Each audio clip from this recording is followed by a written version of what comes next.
አሉላ አባነጋ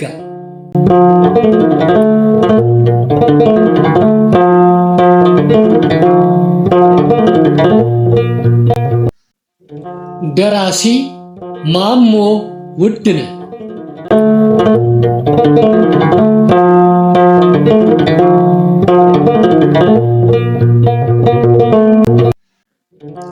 በታሪክ ሚዲያ ብቻ ተዘጋጅቶ የቀረበ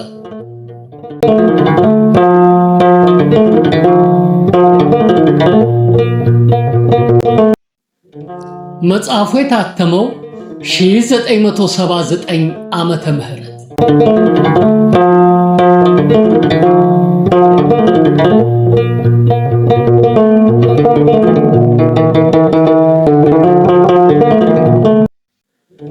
አሉላ አባነጋ ምርጥ ታሪካዊ ልቦለድ።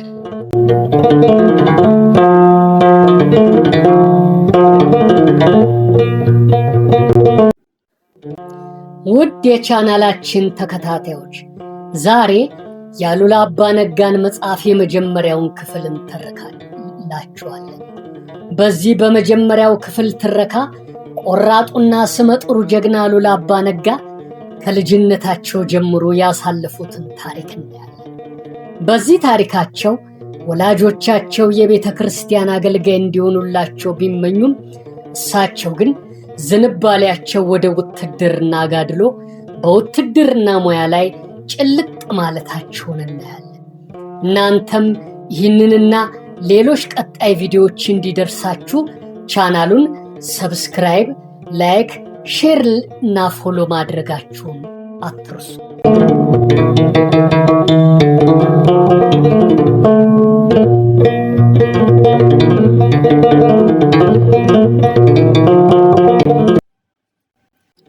ወያቺ ዕለት በመጀመሪያ የተኮሳት ጥይት ኢላማውን ሳተች። ሁለተኛይቱ የቀኝ ቀንድ መታች። ሶስተኛዋ ባከነች። አራተኛዋም ተሰለሰች። አምስተኛዋ የግራ ቀንድ መታች። የተሰጡት ጥይቶች አለቁ። ወጣቱ በንዴት እየጤሰ ስናድሩን ከድግኑ ጎን አደረገና በትልቅ ደጎራ ስር ተተክሎ የነበረውን የከብት ግንባር አጥንት በጥላቻ ተመለከተ። ሶስቱንም ጥይቶች አባክኖ አናቱን በኩርኩም ሊያስፈልሰው የተሰለፈ ጠላት ሆኖ ታየ። እንዴት እኮ በምን የተነሳ 3 ጥይት ታባክናለህ? ብለው ባሻይ ፈንጃ ሰናድሩን ከእጁ ነጠቁና ክንዱን ጥርቅም አድርገው ይዘው ይተናነቃቸው የነበረውን ቁጣ ከላዩ ላይ እያፈሰሱበት ስተኩስ ሆድህን ሸልገ ምራቅህንና ትንፋሽን ውጠ ሰውነትህን አስቆጥጠ መንፈስህን ሰብስበ ነው ቃታ መሳብ አልነበረም? ብለው ክንዱን ለቀቅ አደረጉና እንደገና ጆሮውን ይዘው እንደማፍተልተል እያደረጉ ከኢላማ ላይ ስታነጣጥር ትንፋሽህን ካልዋጥክ ሰውነትህን ካዛልክ ትስታለህ ብዬ አልነበረም? ይህን ነገር አባትህ ቢሰማ ጭንቅላትህን በኩርኩም ነው የሚያፈልሰው። ሁለተኛ እንኳን ከኔ ፊት ቀርቶ ተኩሶ ሳተ የሚሉ ወሬ እንዳልሰማ ብለው አንድ ጊዜ ካናቱ ላይ ለኮፍ አድርገው ለቀቁ። ባሻይ ፈንጃ በጠዋት ተነስተው ከቤታቸው እልፍ ብሎ በነበረው ሸንጎ ተቀምጠው ስናድራቸውን ከድንጋይ ላይ አጋድመው የጠዋቱን ፀሐይ ሙቀት በሰውነታቸው ውስጥ ሲያከማቹ በነበሩበት ሰዓት ወጣቱ አሉላ የዝቁሊ ሚካኤል መምህር ወደ ነበሩት መምህር ወልደ ጊዮርጊስ ሲሄድ ነበር ጠርተው እሳቸው ከነበሩበት ሸንጎ ራቅ ብሎ የነበረውን ነጭ ከብት ግንባር አጥንት እንዲመታ ያስተኮሱት። ሸንጎጡ የመንደሪቱ ነዋሪዎች ጠዋትና ማታ እየተሰበሰቡ የሚጫወቱበት የሚመክሩበትና እየተጣላ የሚያስታርቁበት ብቻም ሳይሆን አንዳንድ ቀንም በውርርድ እየተኮሱ ኢላማ የሚመቱበት ነው። የተኳሾች መፈተሻ እንጂ መለማመጃ እንኳን አልነበር። በዚያች የበጋ ወራት ስትስለመለም የነበረችውን የፀሐይ ሙቀት እየተሻሟት በነበረበት ሰዓት አሉላን ጠርተው ያስተኮሱትም ከዚያ ዕለት በፊት ደጋግሞ ተኩሶ ኢላማውን መምታቱን ሰምተው ስለነበረ ነበር ለፈተና ያስተኮሱት። የመጀመሪያ ጊዜያቸውም አልነበረም። ከመጀመሪያ ጀምረው ተኩስ አስተምረውታል። ብዙ ጊዜ ኢላማውን ሲስት፣ አንዳንድ ጊዜ በትክክል መጥቶ ነበር። የባሻይን ኩርኩም በጠዋቱ የቀመሰው አሉላ በእልህ እየበገነ ከቤተ ክርስቲያኑ ዘንድ እንደደረሰ ከዘወትሮ በተለየ ሁኔታ ጎንበስም ሳይል የቤተ ክርስቲያኑን ካብ እንደቆመ ተሳልሞ ወደ መምህሩ ጉባኤ ሄደና ወንበራቸውንም ሳይሳለም ከጓደኞቹ ጋር ተደባልቆ እያንዳንዳቸውን በንቀት ይመለከት ጀመር። በዕድሜው ከ10 ዓመታት በላይ የሆነው አሉላ የገበሬ ልጅ በመሆኑ የሰኔ ወር ከገባ በኋላ ከብቶች ማገድ፣ በእርሻ ስራዎች መሰለፍ፣ ቀጥሎ በመኸር ከተታ መሰማራት ዋና ተግባሩ ስለነበር ለትምህርቱ ጉዳይ እጅግም ጊዜ አያገኝለትም ነበር። ከጥር እስከ ሚያዝያ መጨረሻ ግን ከግብርናው ጣጣ ወደ ትምህርቱ ገበታ ያመራል። በእነዚህ ጊዜያትም ቢሆን የእርሱን ጉልበት የሚጠይቅ የቤትና የግብርና ስራ ጠፍቷል ነበር። አባቱ ግን ተምሮ የቤተ ክህነት አገልጋይ እንዲሆንላቸው ስለተመኙ ነበር ታናናሾቹን ልጆቻቸውን ለስራ መድበው አሉላን ወደ መምህር ወልደ ጊዮርጊስ ይልኩት የነበር። መምህር ወልደ ጊዮርጊስ የቤተ ክርስቲያን ጉዳያቸውን አከናውነው ፀሐይ መገንተር ስትጀምር ወደ ጉባኤያቸው ሲያመሩ ተማሪዎቻቸው እየተሯሯጡ ተቀበሏቸው። ከወንበራቸው ላይ እንደተሰየሙም ተማሪዎቻቸው ጉልበታቸውን እየሳሙ የዕለቱን ትምህርት ለመጀመር በየመስመራቸው ተሰለፉ። አሉላ ግን እንደቀፈፈው ነበር። የኔታም ጉልበትም እንደ ጓደኞቹ ተሻምቶ አልተሳለመም። ከጠፍርና እንጨት በተሰራው ወንበራቸው ላይ ከተቀመጡ በኋላ ቀስ ብሎ ጉልበታቸውን ባገጩ ነካ አድርጎ ተመለሰ። ተማሪዎቹ በየገበታው ከተከፋፈሉ በኋላ ትምህርቱ ተጀመረ። ፊደል፣ አቦጊዳ፣ መልእክተ ዮሐንስ፣ የወንጌል ቁጥር፣ ውርድ ንባብ፣ ሙሉ ንባብ፣ መዝሙረ ዳዊት ተጀመረ። መምህር ወልደ ጊዮርጊስም ውዳሴ አምላክ የተባለውን መጽሐፍ መመልከት ጀመሩ። የተማሪዎቹ ጩኸት የአካባቢውን ጸጥታ አተራመሰ። አሉላም ውርድ ንባቡን ቀጠለ። ፊደል ቆጥሮ ለመጨረስ 3 ዓመታት ያህል ፈጅቶበታል። ታዲያ የዝቁሊ ሚካኤል ዲያቆናትና ቀሳውስት የቅዱስ ያሬድ ተከታይ እያሉ ይቀልዱበት ነበር። መምህር ግን አይዞ ታላቁ ሊቅ ቅዱስ ያሬድም ቢሆን ፊደል ቆጥሮ ለማጥናት 7 ዓመት ፈጅቶበታል ይባላል እያሉ ያጽናኑት ነበር።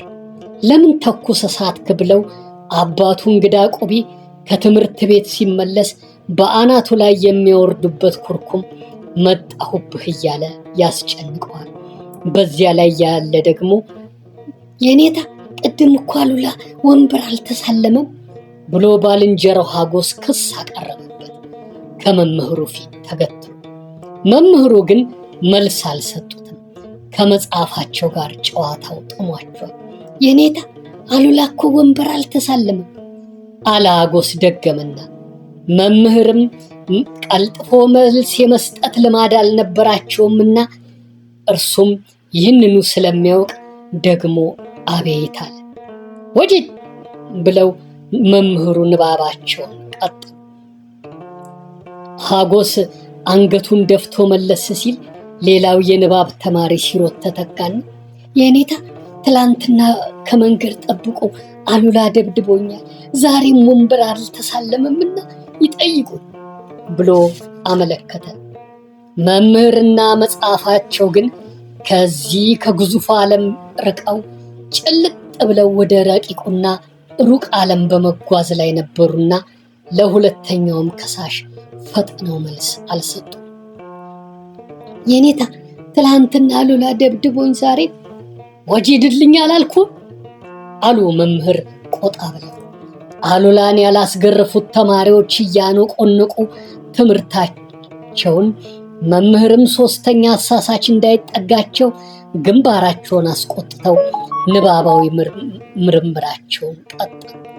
መምህር ወልደ ጊዮርጊስ ከውዳሴ አምላክ ንባብ መለስ የሚሉበት ጊዜ ገና ነው። እርሱ ስልችት ሲላቸው ከአጠገባቸው በሚገኘው መደርደሪያ ዱካ ያስቀምጡና ትምህርታዊ ጥያቄ ከመጣ መልስ ሰጥተው ወደ ንባባቸው ይመለሳሉ። ውዳሴ አምላክ ሲሰለቻቸው አርጋኑን፣ እርሱም ሲጠጥርባቸው ፍትሐ ነገሥት፣ እርሱም ጎምዘዝ ሲልባቸው ሃይማኖተ አበው ማገላበጥ የየዕለቱ ዋና ዋና ጉዳያቸው ነው። የዕለቱ ትምህርትና ንባብ ተገባዶ እረፍት ሲጀመር ክሶች አዳምጠው መምህር አስቆጥረው እውነት ከሆነ ወንበራቸውን ያልተሳለመውን 5 ኩርኩም ጓደኛውን የመታውን 5 አለንጋ ይፈርዳሉ። ክሱ በምስክር ካልተረጋገጠ ደግሞ ከሳሹ እጥፍ ቅጣት ይከናነባል። የመምህር ወልደ ጊዮርጊስ ትምህርትና ቅጣት ጠበቅ ያለ በመሆኑ የሰበካው ልጆች በሩቅ ይሸሹታል። አሉላ ዕለቱ ያመጣበትን ጣጣ እያምሰለሰለ ከመምህር ለበቅና የጆሮ ቁንጥጫ ወደ አባቱ ኩርኩም የሚሸጋገርባቸው ምክንያቶች ከፊት ለፊቱ ተደቅነው ብልጭ ድርግም በሚሉበት ሰዓተ ፍጥነት የረፍቶ አዋሽ ተናገርና ተማሪዎቹ ጠብቶ እንደጠገበ እምቦሳ እየዘለሉ ተበታተኑ።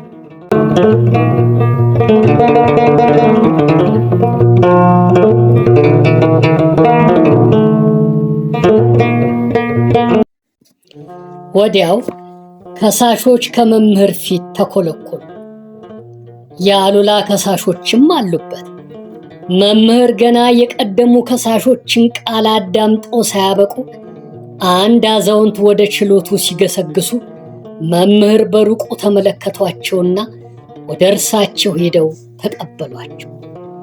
በትልቅ ዋንዛ ስር በተዘጋጀው ትምህርት ቤት ከተደረደሩት የድንጋይ መቀመጫዎች ሻል ባለው መቀመጫ ላይ እንግዳቸውን ካስቀመጡ በኋላ ምን ነው በደህና መጡ አሉ መምህር። አዛውንቱ ከነበሩበት ድንጋይ ሲነሱ መምህር እጃቸውን ይዘው ወደ ታች እየጎተቷቸው አይገባም፣ አይገባም፣ እርሶን ያህል ሰው ይነሳል ብለው አስቀምጧቸው። እኒያን አዛውንት አሉላም አይቷቸዋል። ገና ብቅ ሲሉ በደህናቸው እንዳልሆነ ተረድቶታል። መምህር ተቀብለው ካጠገባቸው ሲያስቀምጧቸው ደግሞ ሊፈረጥጥም ከጅሎት ነበር። ከአንደበታቸው የሚወጡት ቃላት ተራ በተራ እየተወረወሩ እንደሚለበልቡት ተገንዝቦታል። አዛውንቱ በቀበሌው የታወቁ ናቸው። መቼም ከሳሽ ነኝ ብዬ ነዋ አሉ። እኒያ አዛውንት ተደላድለው እንደተቀመጡ በሜዳው ሲሯራጡ ከነበሩ ልጆች መካከል በመምህር አለንጋ ሊያስመነድቡት ያጩትን ልጅ በዓይነ ሕሊናቸው ጭምር እየፈለጉ ምን ነው ምን አጋጠሙ አሉ። መምህር ሰቅጠጥ እንደማለት ነው። በበቀደም አደባባይ ሆኜ በቅሎዬ ከነኮርቻዋ ታስራ ነበርና ወንዝ ወስዶ ውሃ ጠጥቶ እንዲያመጣት የዘመድ ልጅ ለምኜ ሰጠሁት። ልጁን በቅሎዋን እየሳበ ወደ ወንዝ ሲወርድ የእርሶ ተማሪ ሆነ ልጅ ቀምቶት ከኮርቻዬ ላይ ተቀምጦ እስከ ወንዙ ከሄደ በኋላ እንደገና ተቀምጦበት እያሰገረ አምጥቶ ከሰው አስሯት ሄደ። ሳያስጠይቅም የባሻይ እንግዳ ልጅ መሆኑን ሰማሁ። ምንስ ቢጠግብ እንዴት ከኛ ከአባቶቹ ኮርቻ ላይ ይቀመጣል? ዛሬ የኛን በቅሎ ከተዳፈረ ነገ ደግሞ የእናንተን የትልልቆቹን ወንበር መመኘቱ አይቀርም። ከዛሬው እንዲቀጣ ያስፈልጋል። ለአባቱ ከመንገር የእርሶ ቅጣትና ተግሳጽ ያርመው ይሆናል ብዬ ነው አሉ አዛውንቱ ከወገባቸው በላይ ጭምር እየተናገሩ። መምህር ወልደ ጊዮርጊስ ትክዝ ብለው እንደ ቆላ ቅል የተንሿጠጠ ጭንቅላታቸውን የተሸከመ ሰልካካ አንገታቸውን ወዲያና ወዲህ ሲያላጉት ቆይተው ልጆች መማታቱ ለዲያቆናት አልታዘዝም ማለቱ የኔን ወንበር ያለመሳሙ መንገደኛ ማስቸገሩ አነሰውና ደሞ ብሎ በቅሎ ከነኮርቻዋ ለመቀማቸው ጀመረ። ጉድ ነው! ተሰምቶ የማይታወቅ ጉድ ነው! ወይ ጥጋብ ሆዬ! ግድ የሎትም አይቀጡ ቅጣት ነው የምቀጣው። እንኳን የነገሩኝ እግዚአብሔር ይባርኩ ብለው ከወንበራቸው ተነሱና አንዱን ተማሪ ጠቅሰው አሉላን እንዲጠራላቸው አዘዙት። ቶሎ አመጣ አሉና መምህር አሉላን በጭራቸው ጭምር ጠሩት። ጆሮን ይዘው ለማፍተልተል የመቸኮላቸውን ያህል የአሉላ ቀስታ አናዷቸው። ከሳሹን አዛውንት መምህሩንና ጓደኞቹን ተራ በተራ እየተመለከተ ለመምህር ችኮላ ደንታ ሳይሰጠው እንደተጀነነ ቀረ። በጠዋቱ 3 ጥይቶች ያባከነበት 3 ከሳሾችም የመረቀለት መናጢ ዕለት ደግሞ ለአለንጋና ለኩርኩም አሳልፎ ሊሰጠው በጭራቸው መያዣ ደጋግመው ራሱን ወቃውት። አልጠቀማቸውም። ጆሮን ይዘው አፍተለተሉት። ይህም አንጀታቸውን አላራሰው። አለንጋዬን አምጣ ብለው አዘዙ መምህር። አለንጋውም ሩቅ አልነበር። ብቻ ግን መምህር ልማዳቸው ነው። ብዙ ጊዜ በእግራቸው የያዙትን ጭራም ቢሆን አንጣ ብለው ይፎገላሉ። በዚያሽ ሰዓትም ቢሆን አለንጋቸው ከወንበራቸው ስር ከተለመመደ ቦታ ሆነው የነበረ። አሉላ ማልቀስ ቀርቶ ድንግጥ አላለ። ከንፈሩን ነክሶ አይኖቹን አፍጥጦ ከከሳሹ አዛውንት ላይ አፈጠጠ። የበቀል ስንዝሮሽ እንደሚጠብቃቸው የአመለካከቱ ሁኔታ አስረዳቸው። ከኮርቻቸው ላይ የተቀመጠውን ቂጡን በአለንጋ ቢያስለበልቡት እየወደዱ በአንድ በኩል ደግሞ ውሎ አድሮ የሚከተላቸው በቀል አሳሰባቸውና ወደ መምህር ጠጋ ብለው የዛሬን ይማሩልኝ የኔታ ለኔ ብለው ይማሩልኝ፣ ሁለተኛ እንዳይለምደው ግን ወንበሩን መጥቶ አለንጋውን ዋስ ይጥራል አሉና የከሳሽ አማላጁ የኔ ወንበር የሚዳኘው የኔ አለንጋ የሚያስደነግጠው የኔ ቁጣ የሚመልሰው መቼ ሆነ? ልቡ አብጦ የለም ሙያ መስሎት ጥይት ሲተኮስ ነው የሚውል። ጥፋቱ የሱም አይደል የዘመዶቹ ነው። ፈረስ መጋለብ አልቅት ይመስል ውሃ ማንቦጫረቅ ነው ሙያው። አይቆጡት። እኔ ቀጥቻ አስተምሬ ለቤተ ክርስቲያን አገልጋይ የምመኘውን ልጅ ይኸውና ሊያስኮበልሉት ነው። ተው ብልም ሰሚ አጣው አሉና መምህር ጆሮውን ለቀው ራሱን ያሻሹት ጀመር። ግድ የለም እያደር ይመከራል። የዛሬም ብቻ ለኔ ሲሉ ይማሩልኝ። ደሞስ የሰውን እድል ማን ያውቃል? በተኳሽነቱም ማለፊያ ጀግና ይሆን ይሆናል አሉ አዛውንት። የሚሞት ሽማግሌ አይርገም የሚያድግ ልጅ አይጥላ በሚለው ምሳሌ መሸነፋቸውን እያብሰለሰ እንደ ቃሉ ይሁን ከቃሉ አላልፍም። የዛሬን ለእርሶ ስል ምሬዎታል። ቢሆንም ዋስ ሳላስጠራ አለቀው አሉና እንደገና ጆሮን ይዘው እያፍተለተሉ ሁለተኛ አይለምደኝም የኔታ አለንጋ ዋስ ትሁነኝ አሉና መምህር አስምለው ሲለቁት አሉላ ጉልበታቸውን ስሞ ሊመለስ ሲል በል ድንጋይ ይዘማሩኝ በል ብለው የከሳሹን አዛውንትም ጉልበት እንዲስም መምህር አዘዙት። አሉላ ከተኮለኮሉት ድንጋዮች አንዱን አንስቶ ከአዛውንቱ ፊት ሲንበረከክ ልብ የስጠለጄ ይባርክ አሉና አዛውንቱም ጉልበታቸውን ስሞ ቀና ሲል ቀበል አድርገው ጉንጩን ሳሙት። ምንም እንኳ እንቅዳ ቆቢ ልጃቸውን አሉላን እየቀጡ እንዲያስተምሩላቸው መምህር ወልደ ጊዮርጊስን አደራ ቢሏቸው በአሉላ ላይ የሚለበልብ ቅጣት ለመጣል የመምህር ሆድ ቆራጥ አልነበር። የፊደልን እግርና እጅ ለመለየት የፈጀበት ጊዜ ከያሬድ ጋር ቢያነጻጽረውም ቅሉ በንቁነቱና በቀልጣፋነቱ መምህር ይወዱታል። ከሁሉም ደግሞ በድፍረት እንደ ምሳሌ ያነሱታል። ተመቶም ይመጣ ሲገርፉትም የሚያነባ አልቃሻ ልጅ አልወድም። ወንድ ልጅ ካለቀሰ በቃው ረከሰ። ወንድ ከወለዱ አይቀር እንደ አሉላን ማለት መምህር ይቀናቸዋል። አሉላም ተመቶም ማይገባ ድንጋይ ወርውሮ የማይስት ሲገረፍም የማይሰቀጥጠው ነበር። ሌላው ቀርቶ እርሱ ደብድቦ ተከሶ የመምህርን ቁንጥጫ ወይም አለንጋ ያስበየነበትን ልጅ እንኳን አድፍጦ ካልተበቀለ የነገውን ቅጣት ፈርቶ የሚለቅ አልነበረም። በዚህም የተነሳ አሉላን ከመምህርም ሆነ ከእናቱ ዘንድ ከሶ ያስቆጣ በመንደር ወይም በመንገድ ብቻውን ለመሄድ የሚሞክር ልጅ በራሱ የፈረደ ነበረበት። ሳያስበው የድንጋይ ናዳ ይወርድበታል ወይም የጥንጁት ለበቅ ያሳድደዋል። እኒያ አዛውንትም ጨክነው ያላስገረፉት የሚከተላቸውን የበቀል አስበውበት ይሆን? ልባም ነው ንቃቱ እንዲያ አይምሰሉ አሉ መምህር የአሉላን ከሳሽ እየሸኙ።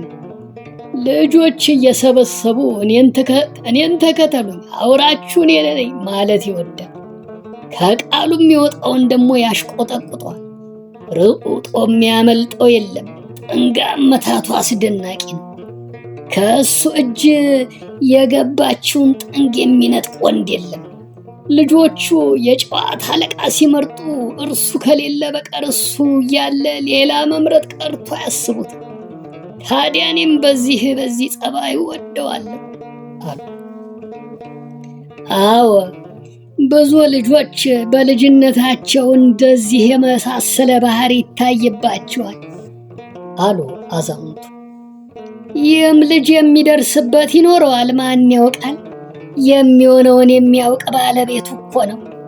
ቢሆንም እንዳይረገም መቅጣቱ ይገባል። የሰው እርግማን እንኳን ሰው ዛፍ ይጥላልና አባቱ እንኳን የዚህ ሰው አይደሉ። እርሶ ይቁጡላቸው፣ መቼስ ከእርሱ የበለጠ ቀጭና አባት የለም እኮ አሉና አዛውንቱ ከመምህር ተሰናብተው ሲሄዱ መምህርም ከወንበራቸው ላይ ተሰየሙና እንደገና ፍትሐ ነገሥት የተባለውን መጽሐፍ ገልጠው ንባባቸውን ቀጠሉ።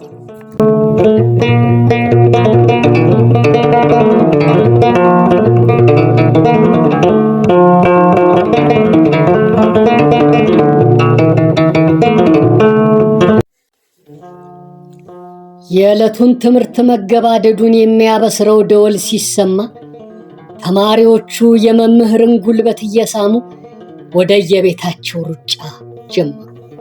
ፊት ለፊት ከሚመሩት ልጆችም አንዱ አሉላ ዋናው ነበር።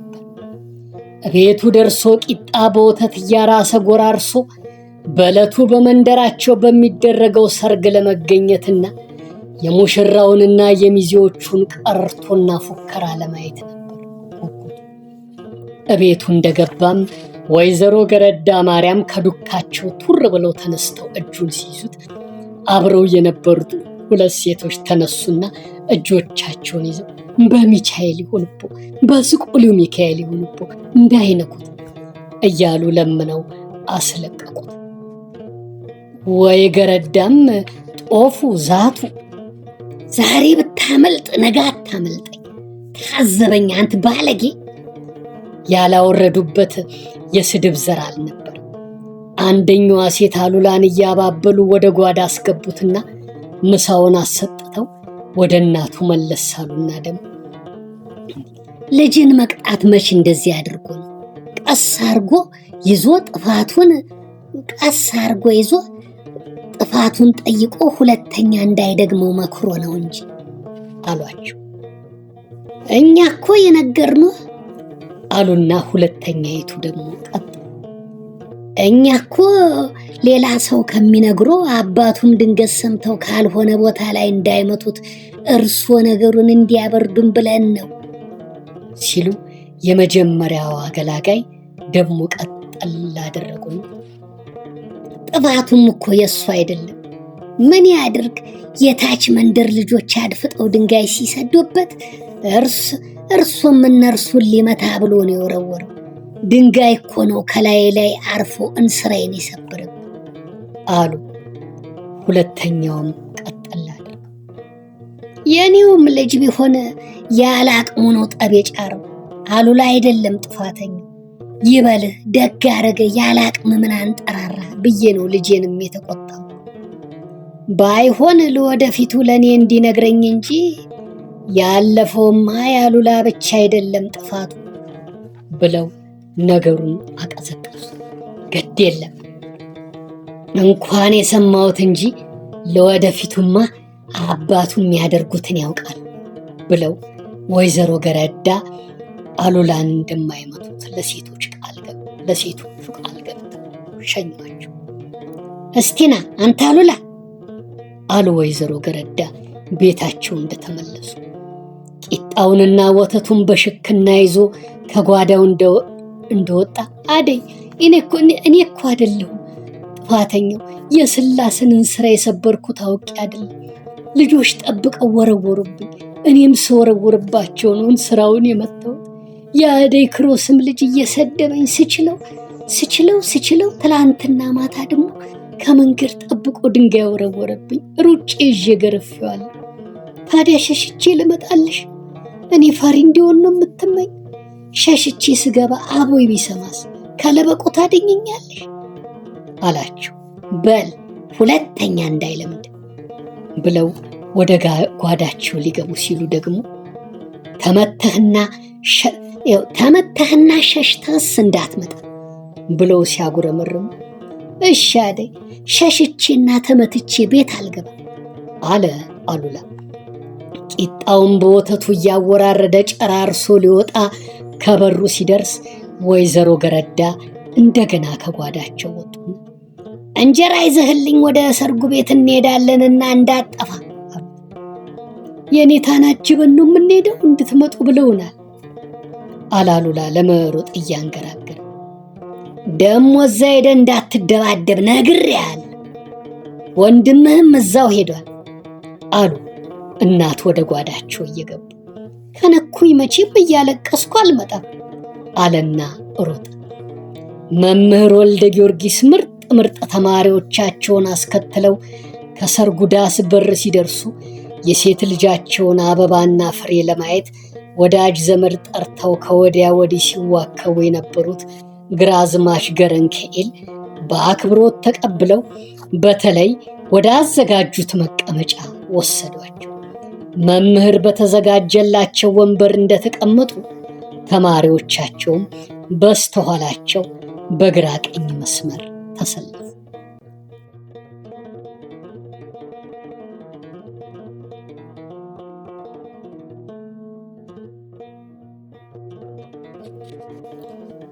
ወይዘሮ ገረዳ ከነበሩበት አውራጃ ሆነው ከመምህር በስተኋላ የነበሩትን ተማሪዎች ሲመለከቱ ጠይም፣ መልከ ሰልካካ፣ ቀጭን፣ ረጅም ልጅ ከዓይናቸው አልገባ አላቸው።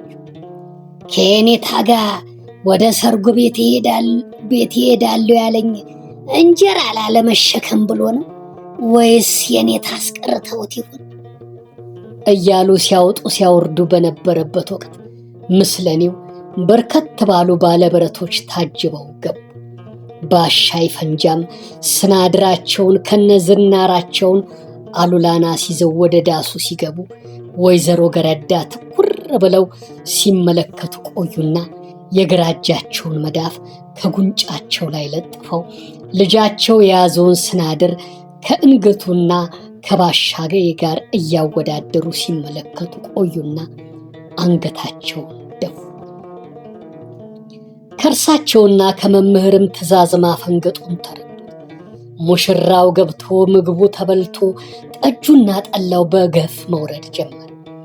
ሚዜዎቹ ተራ በተራ እያቀራሩና እየፎከሩ በዳስ ውስጥ በነበረው እድምተኛ መካከል ወዲያና ወዲህ እየተወራጩ አይነ ህሊናውን ሲሰቅሉት ሲያወርዱ ቆዩና እንደገና ወደ ሙሽራው ሲመለሱ እርሱም ረጅም ስናድሩን አቋምጦ ይዞ በብር የተሽቆጠቆጠ ካባ ቀሚሱን ወርውሮ እየተወራጨ ወረደና ፉከራውን ሲያዥጎደጉደው እልልታው ቀለጠ። ቀጥሎም ከሁለቱም ሙሽሮች በኩል ወኔያቸው ያስፎገላቸው አዛውንት ተራ በተራ እየተነሱ አንደቀደቁት። ባሻይ ፈንጃም ስናድራቸውን ከአሉላ ተቀብለው ፎክረው ሲመለሱ አሉላ ስናድሩን ከእጃቸው ነጥቆ ተንደርድሮ ከዳሱ መካከል ገባና ሩቅ ተመልካች አነጣጣሪ እንደ ቆላ ባብ ተወርዋሪ ሩቅ ተመልካች ሩቅ ቃዳሪ የጀግና ልጅ ጀግኖች አኩሪ ብሎ ፎከረና ስናድሩን አቋርጦ ይዞ ከዳሱ ወጣ። ወይዘሮ ገረዳም ተከታትለውት ወጡ።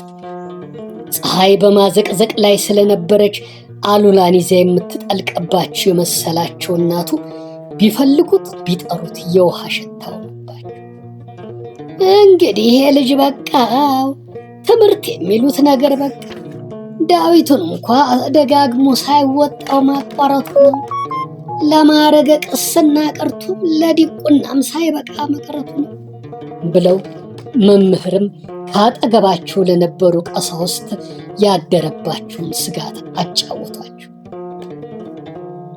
ትምህርት በልጅነት ነበር እንጂ ካረጀ ካፈጀ በኋላ መች ይሆናል?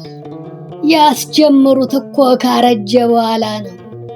ታዲያ ልጅ ጠመንጃ አንግቶ ቢነሳና ቢፎክር ምን ያስደንቃል? አሉ ወዳጃቸው። እሱስ እውነት ነው። አንድ ጊዜ ካጎቱ አንድ ጊዜ ከአያቱ ቤት እየዘለለ ኑሮ ነው ጊዜው ያለፈበት። አሁንም እንደሆነ ቢቻል እንዲያው ለዳዊት ደገመውስ እንኳ ቢበቃልኝ በወደድኩ ነበር።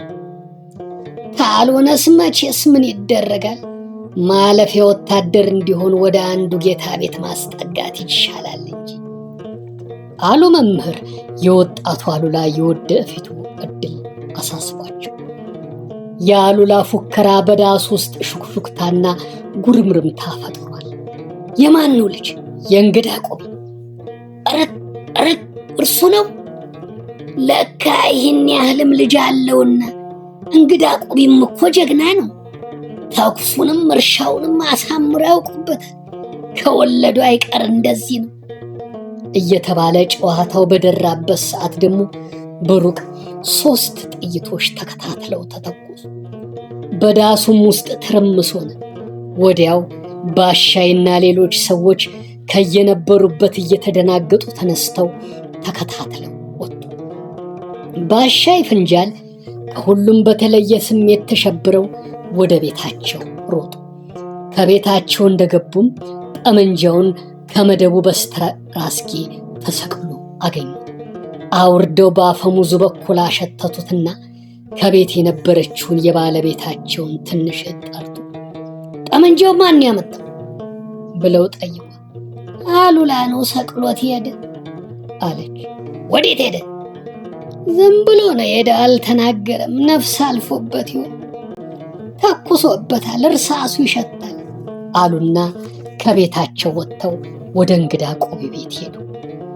በሁለቱ ቤቶች መካከል ያለው ርቀት 2 ምዕራፍ ያህል ቢሆን ገና ከመንገድ ላይ እንዳሉ አሉላ በሩቅ አይቷቸው ኖሮ እየሮጠ ሄደና ከፊታቸው በልበ ሙሉነት ኮስተር ብሎ አቦይ ያን ነጭ የበሬ ግንባር እኮ አከታትዬ በ3 ጥይት መታሁት አላቸው። ማን ይመሰክርልሃል? ጠዋት ስተው የለም ሚካኤልን እንግዳ ይሙት መትቼዋለሁ፣ ካላመንከኝ አጥንቱን ላሳይ ብሎ እየሮጠ ሄደና ኢላማውን ወስዶ አሳያቸው። በእርግጥም በ3 ጥይት ተበሳስቶ ባሻይ ፍንጃልም ፈገግ አሉና የአሉላን ራስ በጉጉት እየዳሰሱ እደግ ተባረክ በል ከእንግዲህ ወዲያ ተኩሰ እንዳትስት ተጠንቀቅ ብለው ወደ ዳሱ ተመልሰው ዜናውን አበሰሩ። ከዚያ በኋላ በዳሱ ውስጥ የአሉላ ፉከራና ተኳሽነት የጨዋታ መጀመሪያና መደምደሚያ ሆኖ አመሸ። መምህር ወልደ ጊዮርጊስ እንደፈሩትም አሉላና ትምህርት እየተራራቁ እርሱም ጠመንጃ እያነገበ ወደ አደንና ወደ እርሻ ዘነበለ። እያደገም በሄደ መጠን ከነጋዴዎች ጋር ወደ አክሱም፣ አድዋና መቀሌ መመላለስ አዘወተረ። አሉላ በአካልና በአይምሮ እየመጠቀ ሄዶ ከመንደሩም እየወጣ ወደ ከተማዎች መመላለስ ከመጀመሩ በፊት የመንደሩን ልጆች እየሰበሰበ ከመንደሩ እልፍ ብሎ በሚገኘው በገባ ወንዝ ጉብታ ላይ እየወጣ እኔ ፊት አውራሪ ነኝ፣ አንተን ቀኛዝማች፣ አንተን ደግሞ ግራዝማች ብያቸዋል እያለ መሾም ማዋጋትና ማሟገት ይወድ ነበር። ከዚህ ሌላ ደግሞ በቁርቁፍ ጨዋታና በውሃ ዋና ከመንደሩ ልጆች አውራ ነበር። ከዕለታት አንድ ቀን ከጓደኞቹ ጋር ሆኖ በገባ ወንዝ ሲጫወት ሴቶች መሶብ ተሸክመው ጠላ በጎንቦቹ አዝለው ወደ ሰርግ ቤት ሲሄዱ አሉላ ተጣራና ይህን ሁሉ ድግስ የምትወስዱት ለማን ነው ብሎ ጠየቀ። ከተሸከሙት ሴቶችም አንዷ ቆም ብላ የለበጣ ሳቅ እያሳየችው ለራስ አሉላ ለወዲ ቆቢ ልንሰጥ ወደ ሰፈራችን እየሄድን ነዋ አለችው። አሉላም ነገሩን ቀበል አደረገና እንተ ብሔቆ አላት። መምህር ወልደ ጊዮርጊስ አሉላን አስተምረው ለማዕረገ ዲቁናና ቅስና ለማብቃት የነበራቸውን ምኞት እየከሰመ ሄደ። ከተማ ከለመደም አበቃው ለይቶለታል። ከእንግዲህ የቤተ ክርስቲያን አገልጋይ አሉን። ከእንግዲህ ወዲያ እኔም አልደክምም፣ ከውትድርናው ላይ ጠበቅ እንዲል ማድረጉ ነው የሚሻል እያሉ በነባሻይ ፍንጃል ላይ የነበራቸውን ቅሬታ ማሰማት አዘወተሩ። እንግዲህ ቆቢም ቀድሞውንም ቢሆን ወደ ውትድርናው እንጂ ወደ ቤተ ክርስቲያኑ እንዲያተኩርባቸው ምኞት አልነበራቸውም። ቀለሙም ቢካለው ይተው ድብትርና ምኔ ነው። እኔ ገበሬና ወታደር፣ አባቴም ዘመዶቼም እንደኔው ገበሬዎችና ወታደሮች ናቸው። ልጄም የኔን ጋሻ ነው መከተል ያለበት፣ እንደ ዕቁበ ሚካኤል እንዲሆንልኝ ነው የምወድ ማለት አዘውትረው ነበርና አሉላ ዳዊት እንኳ ሳይደርስ ትምህርቱን ተሰናበተ።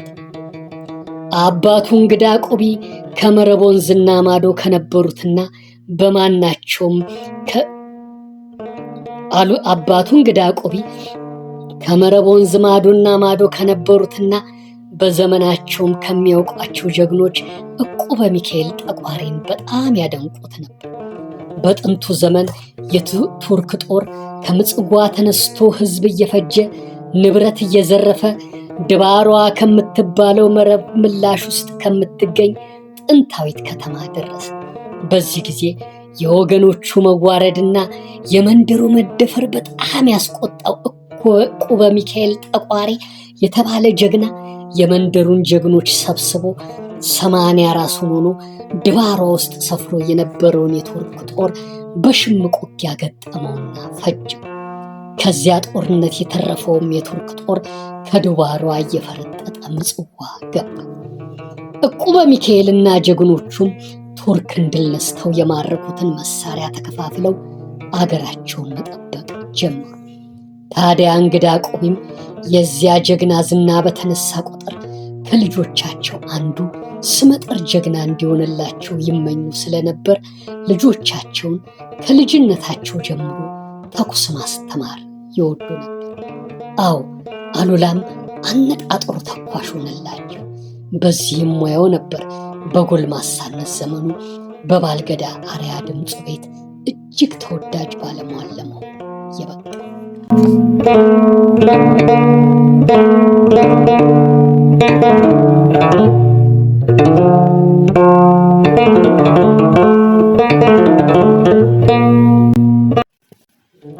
ውድ የቻናላችን ተከታታዮች ትረካውን እንደወደዳችሁ ተስፋ እናደርጋለን። እስካሁን ወዳችሁና ፈቅዳችሁ በትዕግስት እስከ መጨረሻው ስለተከታተላችሁን እጅግ በጣም አድርገን እናመሰግናችኋለን። በቀጣይ የምንለቃቸው ቪዲዮዎች እንዲደርሳችሁ ከፈለጋችሁ የደወሏን ምልክት በመንካት ሰብስክራይብ አድርጉልን፣ ላይክም አድርጉልን። ሼር እያደረጋችሁ ለሌሎች በማዳረስና የቻናሉ ቤተሰብ አባላት እንዲሆኑ በመጋበዝ ቻናላችን እንዲያድግ አግዙ። ይሄን ብትጨምሩ፣ ይሄን ብትቀንሱ፣ ይሄን ብታስተካክሉ እያላችሁ በኮሜንት መስጫ ቦታ ላይ ሐሳብ አስተያየታችሁን አስፍሩ። እንዲተረኩላችሁ የምትፈልጉትን የታሪክ ወይም ታሪካዊ ልቦለዶች መጽሐፍት ስም እየጠቀሳችሁ ይሄን ተርኮልን በሉ። ፈጣሪ ኢትዮጵያና ሕዝቦቿን ይባርክ። ለኢትዮጵያና ለሕዝቦቿ ሰላም ብልጽግናን ያስፍን። ኢትዮጵያ ለዘላለም ትኑርልን፣ ዘላለም ትለምልምልን። እናንተም የቻናላችን ተከታታዮች ዘላለም ኑሩልን። ሰላማችሁ ምን ጊዜም ይብዛል። እስካሁን ከመጀመሪያው እስከ መጨረሻው በትዕግስት ስለተከታተላችሁን እያመሰገንን በቀጣይ ቪዲዮ እስከምንገናኝ ከወዲሁ ቸር ሰንብቱልን እያለን እንሰናበታችኋለን። ቻው ቻው።